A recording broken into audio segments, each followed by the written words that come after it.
¿Hablamos de sociolingüística? Llevo desde que hice el vídeo de la voz, que lo tengo por aquí arriba, queriendo hacer más vídeos sobre sociolingüística, pero tenía un problema: no sé lo suficiente sobre sociolingüística. Normalmente en todos mis vídeos suelo hacer cosas que yo he estudiado en la carrera previamente o que me he preparado mucho para hacerlo. Así que he pensado hacer las cosas un poquito distintas. ¿Por qué no hacer una serie de vídeos sobre sociolingüística en la que os voy contando las cosas que voy aprendiendo yo? De esta manera los que no saben del tema pueden ir aprendiendo, introduciéndose conmigo hacia el mundo de la sociolingüística, y los que sí saben del tema pueden irme diciendo todo lo que me estoy equivocando. Todo está guay. Do des quid pro quo, manus manum labat. Eso no sé si está bien o no. Comencemos con el principio, el principiamiento de la comenzación de sociolingüística. Ística. Esta parte creo que queda un poco lenta.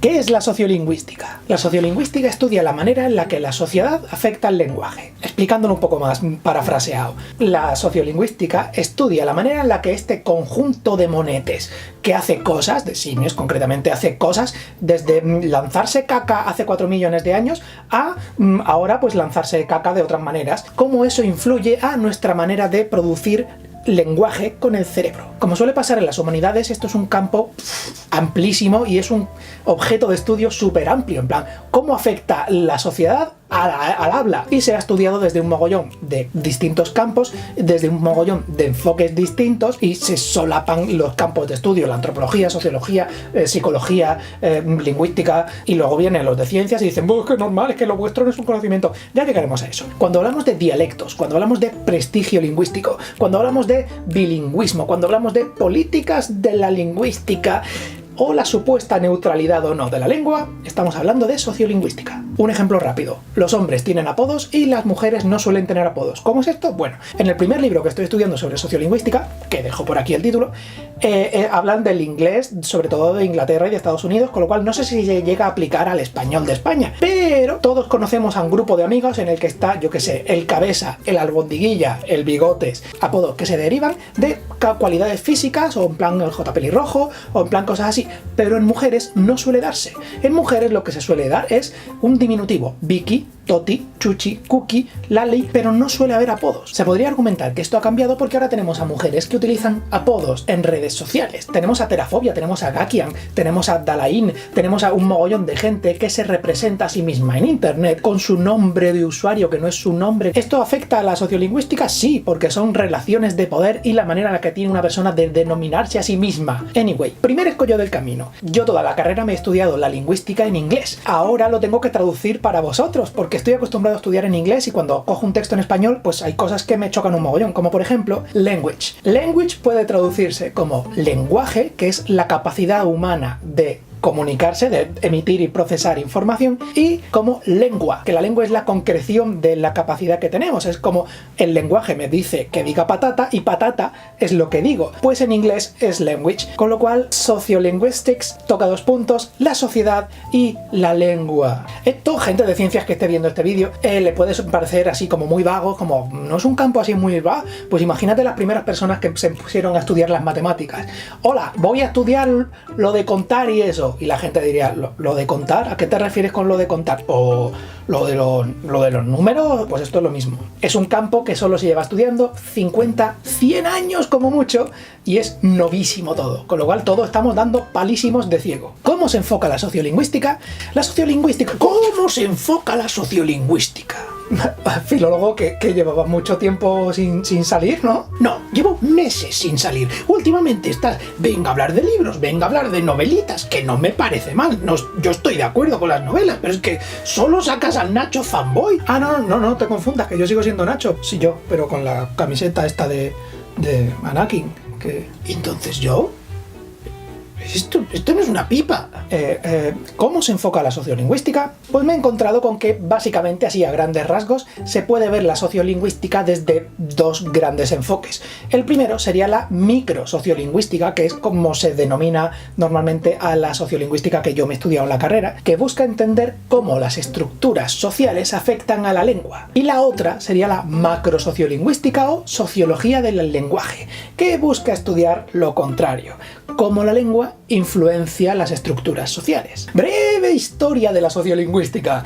Y cuando digo breve, que ya le dedicaremos un episodio solo a eso. Occidente, nosotros no empezamos a estudiar este campo hasta más o menos los años 50, 60 del siglo pasado, pero ya antes de los años 30 ya se conocían estudios en Japón y en la India. Lo que pasa que pues no llegaban, no había ahí por su lado. Más o menos en los años 30, un señor que se llama Thomas C. Hudson parece que utilizó por primera vez el término sociolingüística en un artículo suyo llamado Sociolinguistics in India de la revista Man in India. Luego hay otro señor que se llama Eugene Nida, también dice que lo volvió a utilizar por primera vez en su libro Morphology, segunda edición de 1949, y un tal Haver Caffrey afirma haberlo inventado en el 52. Yo ahí no estaba. A ver, yo no voy a poner la mano en el fuego por ninguno de estos señores que tengo aquí en este papel. Y a ver, así entre nosotros, yo digo que crear un neologismo en plan sociedad, lingüística, sociolingüística,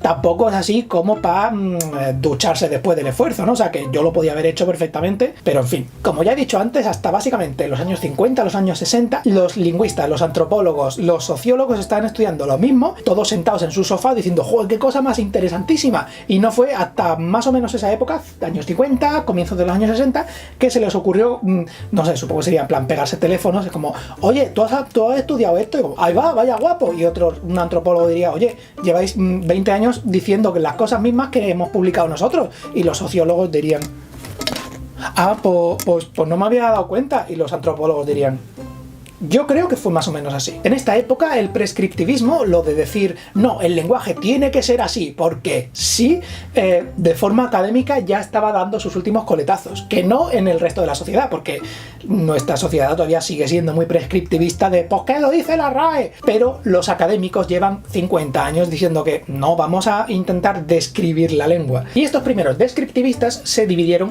en dos campos. Primero tenemos a los de la teoría de la lengua pura, en plan, vamos a buscar un constructo puro que defina cómo es el lenguaje. Chomsky. Sí, filólogo Chomsky. Y luego la otra rama era gente que quería ver el lenguaje en sobar el lenguaje, irse a donde estaban hablándose el lenguaje, irse a lo concreto. Gente como Leibov. Son dos visiones de la lengua que se complementan. Y haciendo una generalización brutal y burrísima, esto sería como si los generativistas, si Chomsky se pusiera a decir, vale, imaginemos un verbo completamente esférico y que tiene un coeficiente de inercia 0. Y el señor Leibov que diría, sí, muy bien Chomsky, pero ¿qué hacemos con mi vecino que dice concreta? ¿Cómo se estudia eso?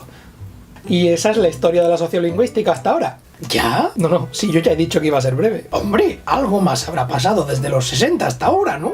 No, bueno, desde los 60 para acá ha habido un mogollón de cosas. Ha habido lo que ya conté en el vídeo de Lebov. Que si no te la sabes, no pasa nada por admitirlo, estamos aprendiendo. ¿Qué razón tiene, filólogo? O sea, llevo tantos años haciendo vídeos de cosas que sé con certeza que esto de tocar ahí es una sensación rarísima. Hablemos de metodología. ¿Cómo se hace la sociolingüística? Ciencia, hay que hacerla. Se investigan tanto la lengua, otra vez, como la sociedad. Y se hace a través de trabajos de campo, irse a grabar a la gente. Grabaciones que ya están hechas de la tele, por ejemplo, o corpus lingüísticos, en plan, los diccionarios de tal, pues 50 años de textos, pues vamos a sacar cositas en común.